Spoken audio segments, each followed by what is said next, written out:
What's going on, everyone? Bass here, and welcome back to my weekly 7-round Green Bay Packers mock draft. So this is version 9.0 as we get closer and closer to the actual draft. So after this mock draft, we'll have 2 more, and then we'll practically be at draft day. And if you didn't know already, I am indeed going to be streaming for the draft. I'm going to be having a live draft party, so definitely make sure to come by my stream come draft day.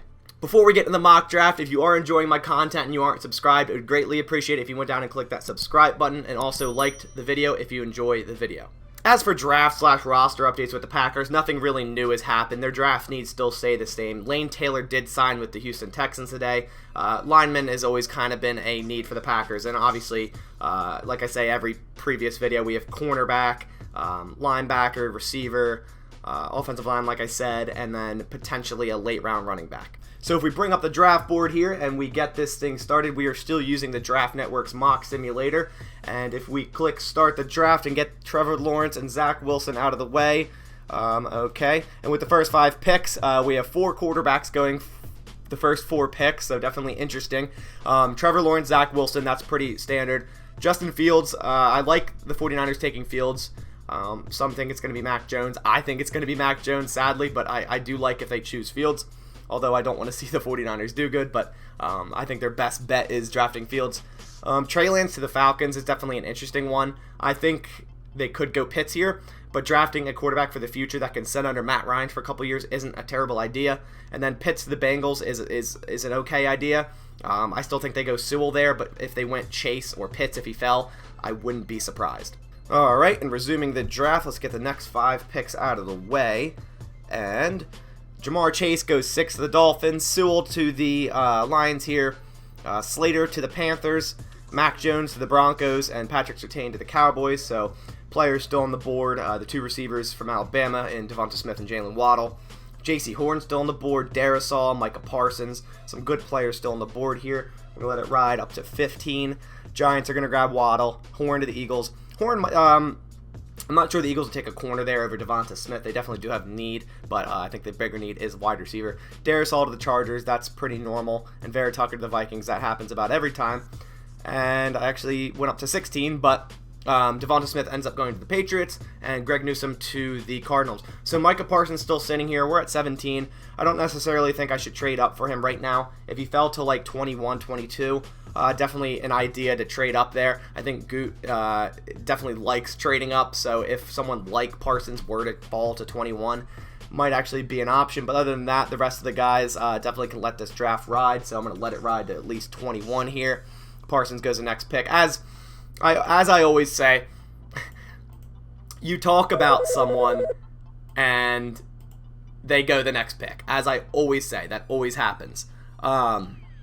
So after Parsons, Etienne went to the Dolphins, JOK to the football team. Tevin Jenkins, a tackle I really like, and I think the Packers could potentially draft, goes to the Bears. Sad. Rashad Bateman goes to the Colts. So on the board, we still have 3 edge rushers, and I honestly wouldn't be surprised if the Packers end up taking an edge rusher earlier than you would think. With the way they orchestrated Zadarius Smith's and Preston Smith's contract, there's no way they're going to be playing at those numbers next year, so either they're going to have to be extended or cut. Preston Smith is probably his last year in Green Bay. I know he said he probably would be gone before this year, but hey, he took a pay cut, so that's what happened. I wouldn't be surprised if an edge fell to 29 and the Packers ended up taking him, someone like Ojulari or Kwity Paye here. So I wouldn't really be shocked if someone fell and Good actually ended up drafting an edge here. But as of right now, there's still a lot of players on this board that I do like. Landon Dickerson's flying up boards. He would be, a perfect plug-and-play center for the Packers. Caleb Farley seems to be falling even more. Stokes is still here. Elijah Moore. Jamin Davis still climbing up boards. We have Christian Barmore, who, of course, I love. Zaven Collins, Merrick. A lot of guys still here, so I don't really feel the need to trade up right now. I could trade up, 7 picks, but giving up a 4th, I'm going to go ahead and decline that and let this rock. And the Titans do draft Merrick. So with this, I'd be giving up a 2nd round next year, but I do give up a 2nd this year. I would do that, but like I said, I don't like to trade future year draft picks on a mock draft. It just seems kind of silly. So I'm going to go ahead and decline that as well. After Merrick and with Jalen Phillips and Najee Harris to the Steelers. Still a lot of guys on the board, especially being 4 or 5 picks away. So I'm going to go ahead and let that ride. All right, in the next 3 picks went Ojulari, Kwity Paye, Zaven Collins, so 2 edges, and then the back are there. So at this pick, we have a lot of options of players that I like. You have Christian Barmore, Jamin Davis, Landon Dickerson, Caleb Farley, Kadarius Toney, Sam Cosmi, Terrace Marshall Jr. So you have a lot of picks here, even Levi O here from Washington. So I feel like at this rate, it might be good to kind of trade down a little bit with all the players that are still available here. Maybe try to move back 4 or 5 picks and maybe pick up another mid-round draft choice. So I am indeed actually going to trade back. I'm going to try to trade back with the Jets here to pick 34, so only moving back about 5 slots. I'm going to pick up, obviously, pick 34 for pick 29. I'm also going to try to pick up an extra 3rd round here, pick 66, while giving a 6th. I'm probably going to end up having to switch that to a 5th, but I'm going to try sending it with the 6 and see what they say. They do not, so if I switch that to the 5th, they should accept this. And I'm not mad trading back 5 spots here. They don't even accept that. Okay, maybe move it up a little bit. 5 more picks. Come on. Come on, Jets. You can do it. They declined that too. Okay. So we're going to have to add a 7th in there, and then they will definitely accept that. Didn't want to, add another pick, but hey, here we are. Traded back 5 picks, so Jamin Davis goes, Owa, and Dickerson. So 2 of the guys we like, but still got a lot of options here. A lot of options. And it looks like we still have Barmore on the board, Farley on the board, Stokes, Toney, Cosmi, still all the guys I really like. Levi here. Terrace Marshall. So still a lot of options here. You could potentially even trade back a little bit further. So I'm going to go ahead and look and see if that's possible, and then we'll see what we do. Alright, so I'm going to do it again. I'm going to trade down once more since there's still a lot of players on this board that I'd be happy with pretty much any of them. I'm going to move back 4 spots, swapping 34 for 38. And then I'm also going to swap 3rds with the Bengals, so I'll move up from 92 to 69. And I'm also going to swap 5ths with the Bengals, so moving up from 178 to 149 in the respected rounds. So let's see if they accept this. They hopefully should. They do. And let's pause this draft so we see who goes. So let's see who they traded up for. Kadarius Toney, Cosmi goes, Nick Bolton, and Terrace Marshall. So at this point, either Barmore or Farley here. I believe I drafted Farley in my last mock draft, but getting him at pick 38, I still think would be a great thing. As I mentioned before, I'm not too worried about his back injury, his back concerns. Now, obviously, that is a concern, and the Packers, usually their doctors are very strict. But I don't think you can pass up Caleb Farley here. I mean, either him or Barmore, you really can't go wrong with. So it's between those 2 guys right now. So for the 2nd mock in a row, I am indeed going to go Caleb Farley. I just can't pass him up here. And the beauty of it is he doesn't have to start week 1. Obviously, Kevin King's going to be the starter at the outside week 1, and it gives him time if he does need to recover a little bit longer. And as I mentioned before, he was arguably the number 1 corner in this draft before these injury concerns came up. And I know that's an if situation, but he was right neck and neck with Patrick Surtain as the first corner off the board all day long. And I still think he could be. I still love Caleb Farley as a player, and he has so much talent. And like I said, I'm not too worried about his injury. So getting him at 38, I'd be, absolutely pleased with. So at that point, I'm drafting him, and then we'll see who else goes. And Barmore is sitting here for some reason, and he finally went. I was gonna say I'm gonna have to pause this in a second if he doesn't go, but Levi goes the next pick, then Stokes, Baron Browning. Jabril Cox pretty high here. I thought he'd fall a little bit more, like around 60. Calvin Joseph, Barmore goes 44. Cowboys got a steal there. Eichenberg at 45. David Mills, quarterback, at 46. Radins is still here. Wyatt Davis, Creed Humphrey. So 2 and 2-year guys. Rondale Moore's still here. Leatherwood, Amari Rogers. A lot of good players here. Mayfield, Dimey Brown, Asante Samuel. A lot of good players here. Javon Holland, who I really like, is like a nickel/gadget safety, wherever you need him to be type guy. Elijah Molden still here. But we're not that far away, so unless someone really screams out at me, I don't know if I'm going to trade up. In the next few picks is Ronnie Perkins, Creed Humphrey goes, Wyatt Davis goes, Davian Nixon, Radins, and Rondale Moore to the Bears. Come on. Amari Rogers is still here. Leatherwood, Mayfield. So we have like 3 tackle options with Christensen, Mayfield, and Leatherwood.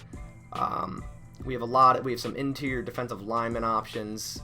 Milton Williams, Tommy Togiai, who I really like. Nico Collins is kind of flying up some boards, 6'4", fast receiver, kind of like a Corey Davis type build.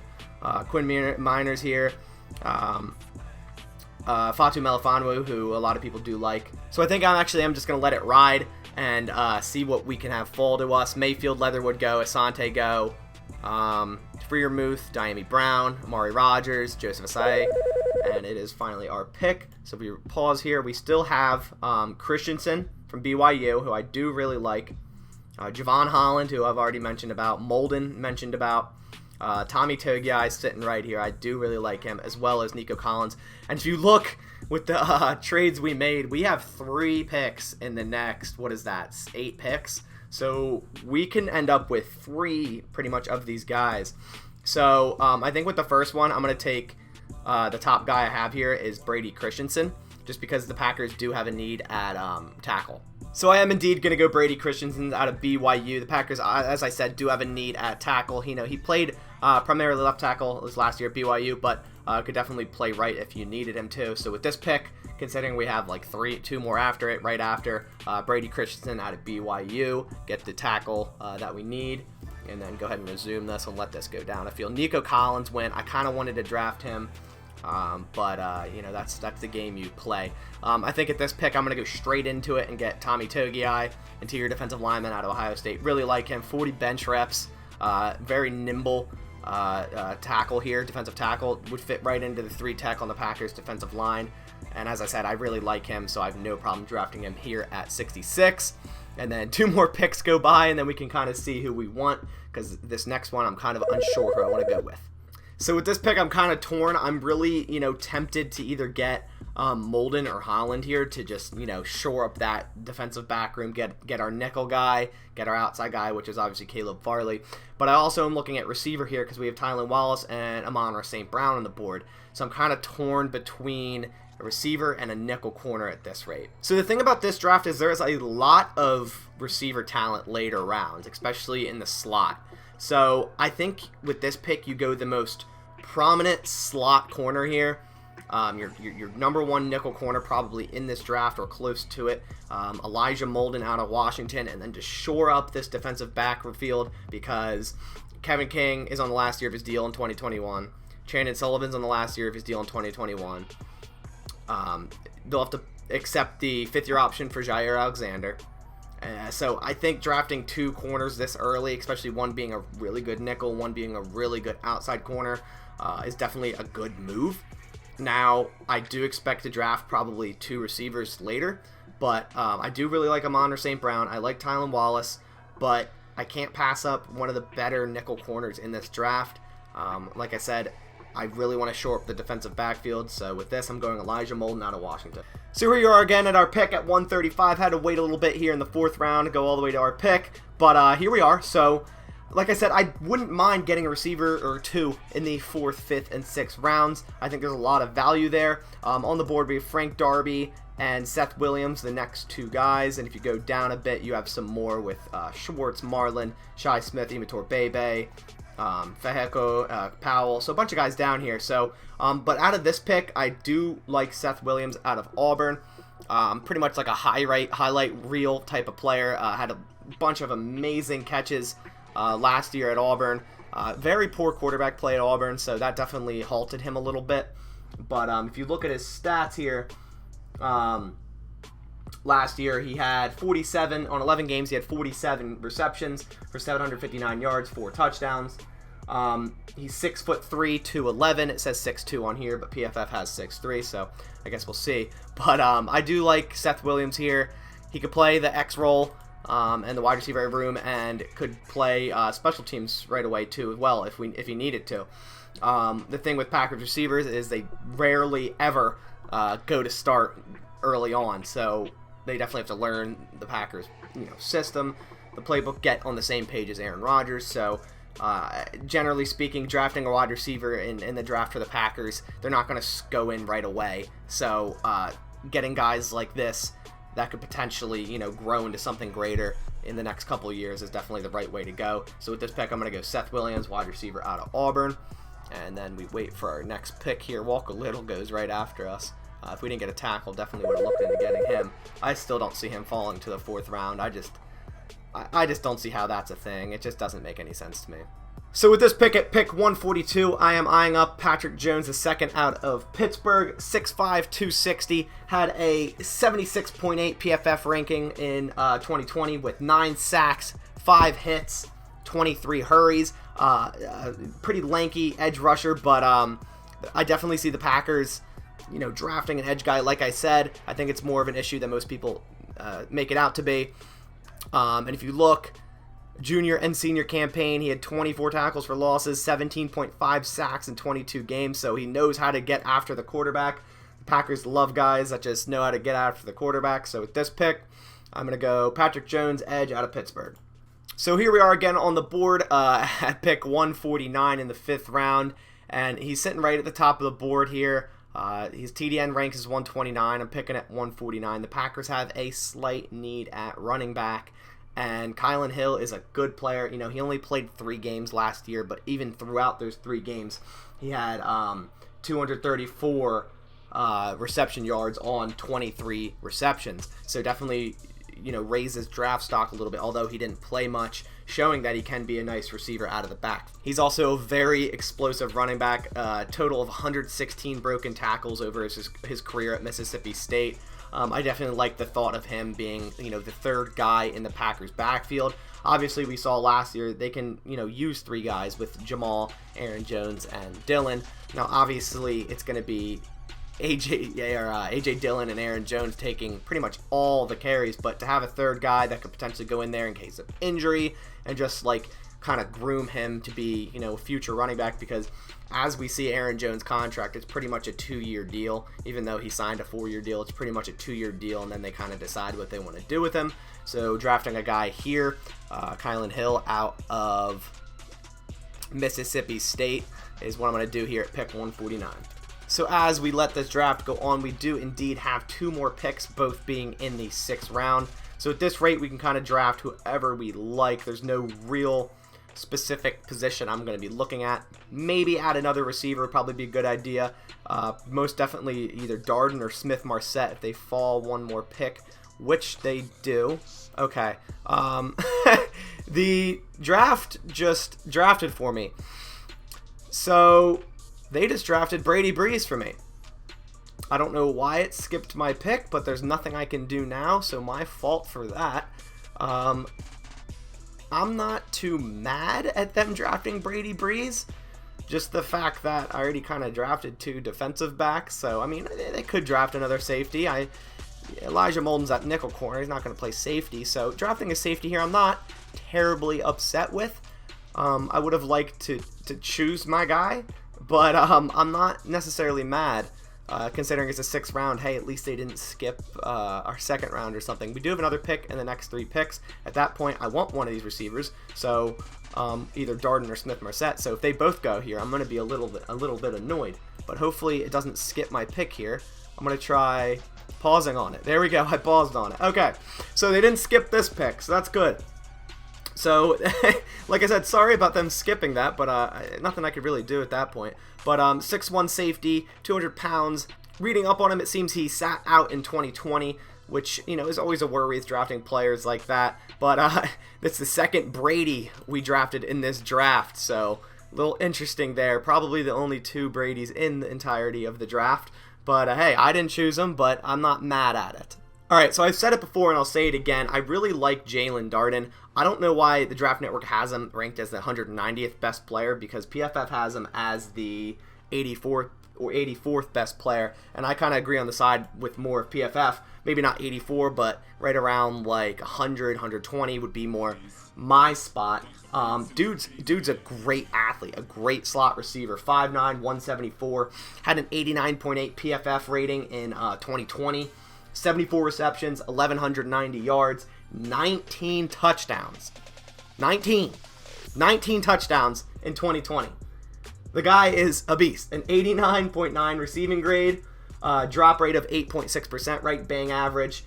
Grade versus man coverage, a 91.4. Dude runs crisp routes, and he has extreme stop and start ability. I think getting him here at 190, or I'm sorry, at 220. Getting him at 220 in the 6th round is ridiculous. Like I said, I don't see him falling to the 6th. I see him being easily a 4th round receiver, if not 3rd round receiver. I think Jalen Darden is one of the better slot receivers in this draft. Call me crazy, I really like this player out of North Texas. So with this pick, I am happy to draft him at 220, and I get to choose my player. No knock on Brady Breeze, but Jalen Darden is definitely the better pick in this situation. So I'm going to go Jalen Darden out of North Texas to finish up our draft. Alright, so now to go over our picks. We traded back twice from all the way from 29 to 38 and ended up drafting Caleb Farley at 38, which, like I said, if the Packers draft him at 29, I'm happy.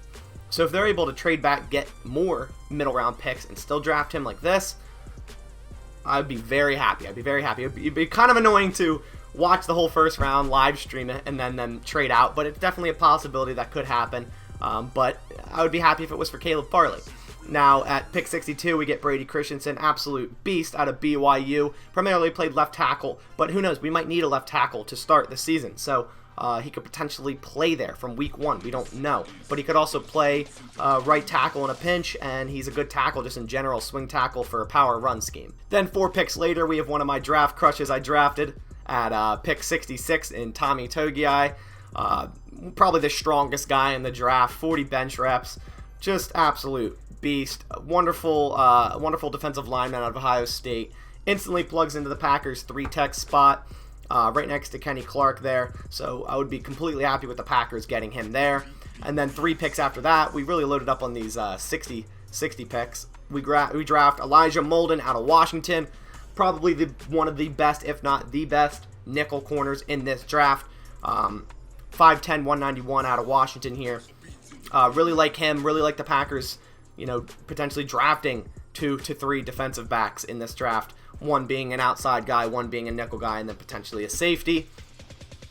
So really happy with that pick there at 69. At pick 135, we go with wide receiver Seth Williams out of Auburn. A traditional X wide receiver, good catch ability. The Packers drafting an outside guy and a slot guy in this draft would definitely be the best case scenario. So I do like drafting Seth Williams here out of Auburn. At 142, we go with an edge player in Patrick Jones. 6'5", 260 pounds, 17.5 sacks in 22 games, like I said when I was drafting him, with 24 tackles for loss. Knows how to get in the backfield, knows how to get after the quarterback. I say it every time I draft an edge, every single time. You can never have enough guys to get after the quarterback.